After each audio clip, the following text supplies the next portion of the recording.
ஐயா பந்தாள தேசத்தில அடத்தாளாத பாசத்தில பாண்டி ராசா வளர்த்த புள்ள அது வாழும் கருத்த மலை. பாண்டி ராசா வளர்த்த புள்ள அது வாழும் கருத்த மலை.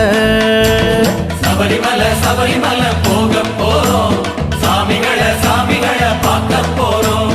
சபரிமலை சபரிமலை போக போறோம், சாமிகளை பார்க்க போறோம். பெரும் ஆன நடக்கும் மலை, நீல ஆகாயம் ஓடும் மலை. அந்த ஆகாயம் போலிருக்கும் எங்க ஐயப்பன் வாழும் மலை.